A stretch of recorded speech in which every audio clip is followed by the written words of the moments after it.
Assalamualaikum everyone, welcome to TNT-Lessons. আমাদের আজকের ভিডিওতে আমরা কন্টিনিউইটি রিলেটেড একটা প্রবলেম দেখব।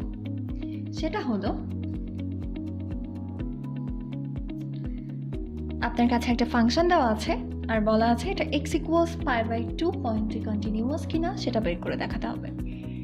ফাংশনটা হলো যখন x এর ভ্যালু 0 এর চেয়ে ছোট তখন সেই ফাংশনের ভ্যালু 1, যদি 0 সমান বা π/2 এর চেয়ে ছোট হয় তাহলে সেটার ভ্যালু হবে 1 + sin x, আর π/2 এর সমান অথবা π/2 এর চেয়ে বড় হলে সেটার ভ্যালু হবে 2 + x - π/2 হোল স্কয়ার।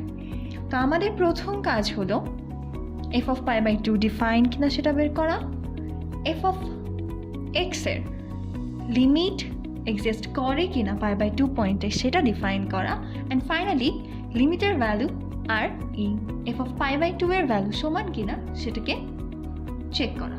যদি সবগুলো কন্ডিশন ফুলফিল হয় তাহলে আমরা ফাংশনটিকে কন্টিনিউয়াস বলবো, otherwise it definitely is a discontinuous function.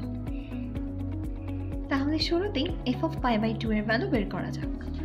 আমাদের প্রশ্নে বলা আছে যদি x = π/2 হয় তাহলে কোন f of x এর ভ্যালুটা জাস্টিফাইড হবে?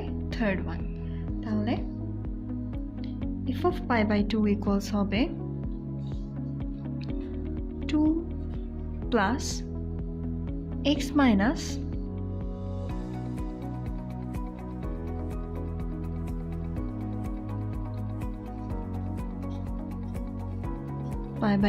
Whole square.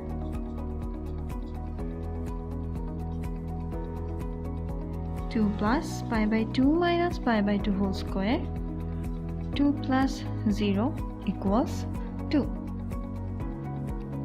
এবারে আমরা রাইট সাইড আর লেফট সাইড লিমিটের ভ্যালু বের করব। তাহলে রাইট হ্যান্ড সাইড লিমিট এর শর্ত limit x tends to π/2 plus f of x কি হবে? π/2 এর চেয়ে বড় যে কোনো ভ্যালুর জন্য থার্ড ভ্যালুটা গ্রহণযোগ্য হবে, অর্থাৎ same as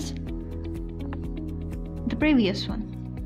2 + x - π/2 whole square, এটা ইজ ইকুয়ালস আমি পেয়ে যাচ্ছি 2 + π/2 - π/2 হোল স্কয়ার ইকুয়ালস 2 + 0 = 2।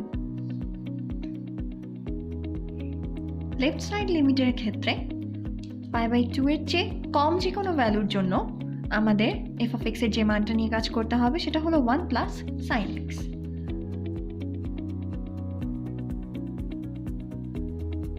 তাহলে আমরা যদি 1 +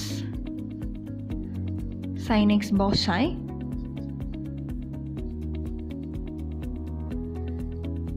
x এর জায়গায় π/2 দিয়ে দিলে sin π/2 এর ভ্যালু হচ্ছে 1, 1 + 1 আমরা পেয়ে যাই 2, অর্থাৎ এখানে বাম এবং ডান উভয় লিমিটের ভ্যালু কি এসেছে?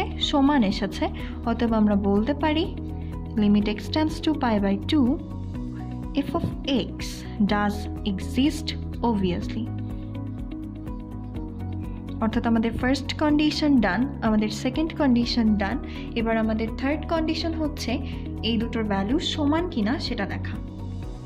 এখানে আমরা দেখতে পাই f of π/2 এর ভ্যালু এসেছে আমাদের কাছে 2, এবং আমাদের যে লিমিট সেটাও কি লিমিটের যে ভ্যালু সেটাও হচ্ছে 2। তার মানে আমরা বলতে পারবো এই দুটো অবশ্যই সমান, এবং একই সাথে আমরা তাহলে বলতে পারবো এই ফাংশনটি একটি কন্টিনিউয়াস ফাংশন।